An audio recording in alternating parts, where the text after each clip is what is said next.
Red Zone, Book 1, Wipeout Squad Audiobook Series. Chapter 16, City of the Dead and an Encounter with Raven. The industrial sector's toxic wasteland gave way to the city's eastern ruins after 2 hours of nightmare navigation. Steel's HUD flickered between hour 2014 and hour 2003, the timestamp dancing erratically as psionic interference turned linear time into a suggestion rather than a rule. His enhanced perception painted the landscape ahead in probability lines, most of them ending in violence. Hold. Steel raised his fist, and the team froze instantly. Before them stretched what had once been a residential district. Now it was a graveyard sculpted from red crystal and living tissue. Buildings weren't just covered in the Crimson Virus's transformations, they were the transformation. Walls pulsed with pseudo-organic material. Windows had become membranes that breathed.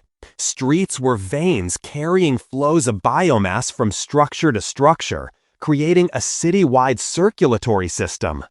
"It's all connected," Wolf breathed, his scanner painting impossible readings. The entire district, every building, every structure, they're all part of a single organism now. The virus has achieved complete integration. "Boss," Deadeye's enhanced vision was tracking movement through the biomass-covered streets. "I'm seeing humanoid signatures, lots of them. But they're not moving like basic mutants. They're maintaining formation, tactical spacing, military discipline." Steel's enhanced perception drew lines through the scene, and what he saw made his stomach drop. The humanoid shapes weren't just organized, they were equipped. Power armor, military-grade weapons, moving in standard cleanup squad formations. "Raven's team," Steel said quietly, the realization hitting him like a physical blow. The network finally converted them. "Or they've been converted for hours, and we're just now finding them," Stitch added, his medic scanner showing bio readings that confirmed Steel's fears. "Those signatures match human baselines, but there's something else layered over them. Parasitic control. They're not individuals anymore. They're puppets." "How many?" Hammer asked, his massive frame shifting uncomfortably. The regenerator was still working through his system, healing injuries but accelerating his transformation in the process. His voice carried that disturbing undertone, deeper than human, with harmonics that suggest something else speaking through his vocal cords. "Full squad," Deadeye reported. 8 contacts, standard cleanup formation, 2 on point, 4 in the middle, 2 rear guard. They're moving through the district like they're on patrol. Steel checked his tactical overlay. The evacuation corridor was 5 kilometers northeast. To reach it, they needed to cross directly through the residential district and through whatever horror Raven's team had become. "We can go around," Breach suggested, though his voice carried the exhaustion of someone who knew what the answer would be.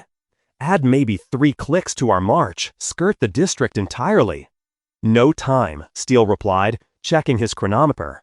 "Hour 2019. We've got maybe 4 hours of suppressor protection left, and that's optimistic. We go through, fast and quiet. If we can avoid contact with Raven's team, we do. If we can't," he left the sentence unfinished. "If we can't, we kill our own people," Hammer finished grimly. "People who died following the same mission we're on right now." "They're not our people anymore," Stitch said, his voice clinical despite the visible pain in his eyes. "They're whisperers wearing power armor. The network is using their bodies as mobile weapons platforms. Whatever made them human is gone." "Stitch is right," Wolf added, though his hands trembled as he clutched his data drive. "The Whisperer transformation preserves motor function and muscle memory, but completely overwrites higher consciousness. They can use weapons, follow tactical procedures, even speak using recorded phrases. But there's nothing of the original person left, just organic machinery operated by the network." Steel made his decision. "We move in standard infiltration formation. Suppressors on weapons, we do not engage. If forced, we focus fire on the puppeteer first. Kill the controller and the puppets drop. Understood? A chorus of acknowledgments over their encrypted channel. Steele's empty carbine felt like dead weight in his hands. He'd been out of ammunition since the server room. Deadeye's rifle was similarly empty. Their combat effectiveness relied entirely on Hammer's sledgehammer, Breach's knife, and Stitch's sidearm with its last few rounds. Against 8 armored soldiers being operated by a psionic horror, the odds were not favorable. The Whisperers advanced in textbook formation, 2 soldiers breaking left, 2 breaking right, 4 holding center. Classic envelopment tactics, straight from the cleanup training manual. The puppeteer was accessing their military training, using their muscle memory against Steele's team. "They're flanking," Breach observed unnecessarily, his good hand gripping his combat knife. "That's Colonel Steele's doctrine. The network knows we'll recognize the pattern." "Then we adapt," Steele replied, his enhanced perception drawing new probability lines. "Hammer, when I give the word, you charge center, draw their fire. Deadeye, you get to high ground, that overpass where the puppeteer is hiding. Your enhanced vision can spot its weak points. Stitch, Breach, you protect Wolf. If this goes wrong, you run. You and that data to the evac corridor. Clear?"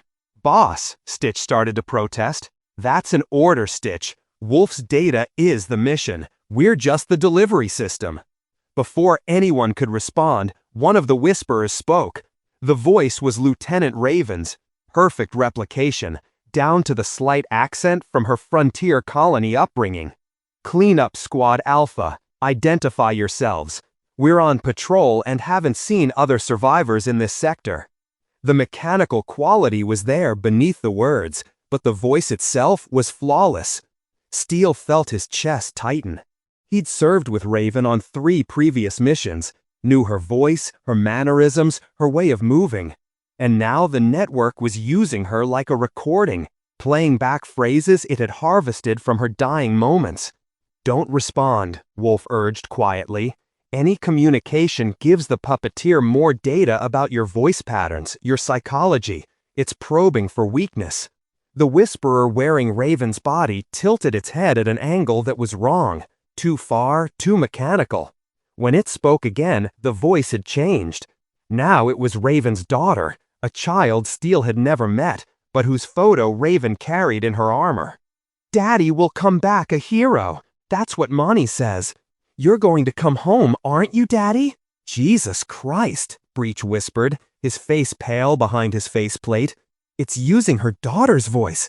How does it even have that?" "Raven probably carried voice recordings," Stitch said quietly, his medical mind forcing him to think through the horror. "Messages from home. The network accessed her personal files, extracted the audio data, and now it's weaponizing her family's love." The Whisperers continued their advance, maintaining perfect formation.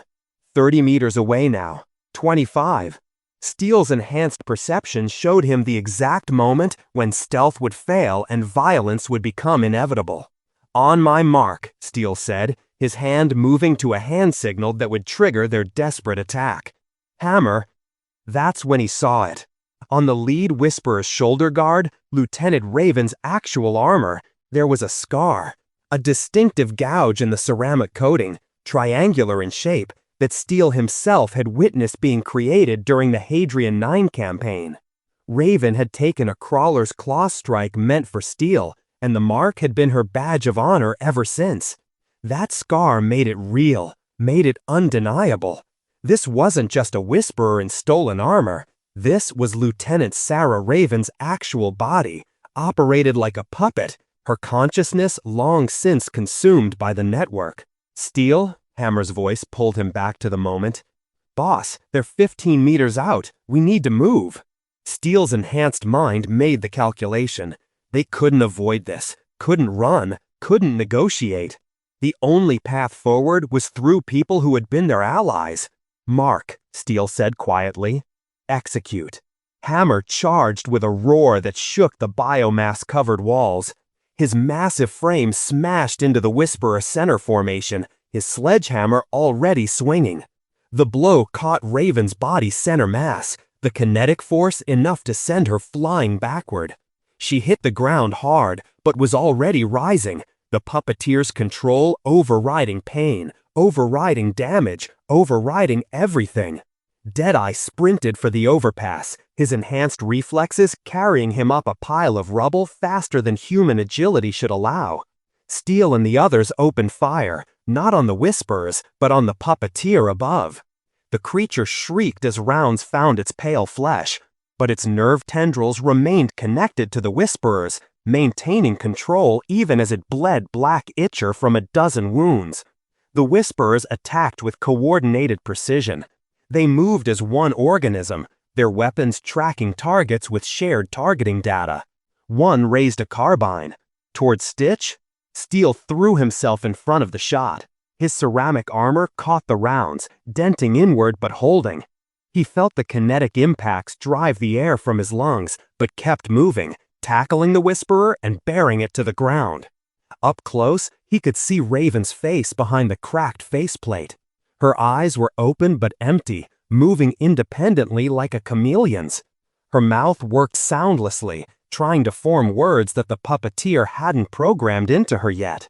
"I'm sorry," whispered, and smashed his armored fist into her face. The reinforced polymer cracked, then shattered. Beneath it, Raven's face was already transforming, skin gone pale and waxy, veins standing out black against tissue that was more viral than human. She tried to bite him with teeth that had grown too sharp, too numerous. Steele grabbed her helmet and twisted with enhanced strength, feeling vertebrae snap. The body went limp instantly. Around him, the battle raged. Hammer was fighting 3 Whisperers simultaneously, his sledgehammer a blur of violence that was slowly losing ground against coordinated assault. Breach had buried his knife in another Whisperer's neck joint, but the creature was still fighting despite the wound. "Deadeye," Steele shouted, "kill that puppeteer, now!" Working on it. The sniper had reached the overpass and was face to face with the psionic horror. Its tendrils lashed at him like whips, trying to find purchase in his skull, trying to add him to its collection of puppets. But Deadeye's enhanced vision saw the strikes coming, dodged with superhuman reflexes, and drove a combat knife into the puppeteer's central nerve cluster. The effect was immediate and catastrophic. The remaining Whisperers simply fell, dropped like puppets with cut strings. The puppeteer's death scream was silent but devastating, a psionic shockwave that made Steele's enhanced perception scream with overload. When his vision cleared, he saw 7 bodies on the ground, 8 counting the one he'd killed. Lieutenant Sarah's squad, finally dead for real this time. Their armor was dented and scored from the battle, but otherwise they looked almost peaceful. "Check for survivors," Steele ordered, though he already knew what they'd find. "And search them for any mission-critical intel." Stitch moved among the bodies with professional detachment, his medical scanner confirming what they all knew. All deceased. Neural activity ceased. They've been dead for hours, probably since their last real transmission. The puppeteer was just operating the corpses. "Boss," Breach called from Raven's body. He was kneeling beside her, his good hand holding something small. "Found this in her armor's inner pocket." Steele took the object. It was a letter, written in a child's careful handwriting on actual paper, precious and rare in the age of digital everything. The words made his chest tighten. "Dear Daddy, Mommy says you're fighting monsters to keep us safe.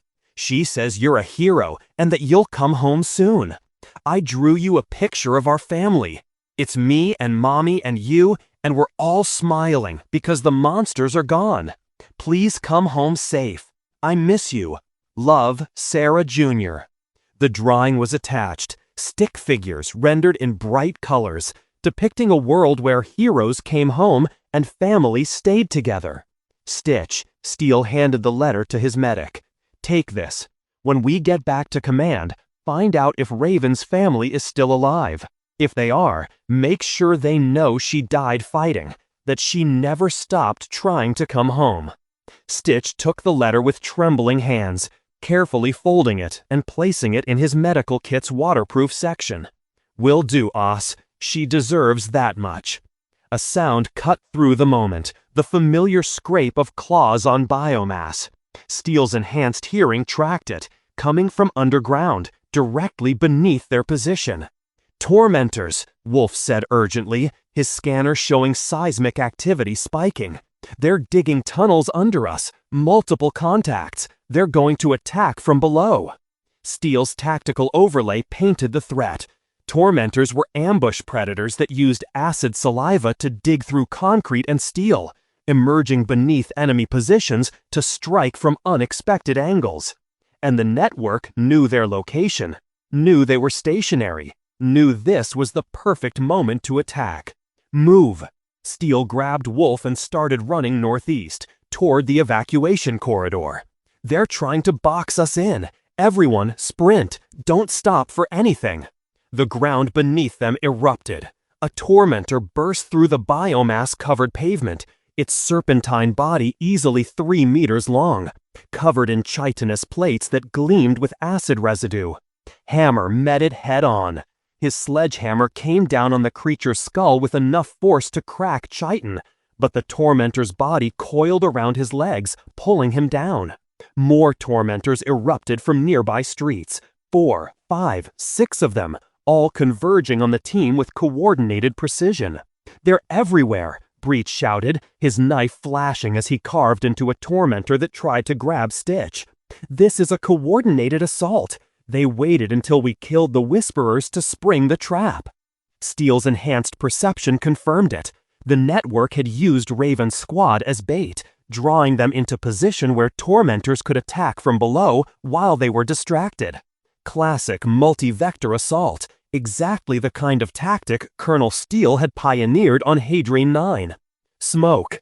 One of the dead Whisperer's weapons discharged, filling the street with dense red smoke that mixed with the fog to create zero visibility.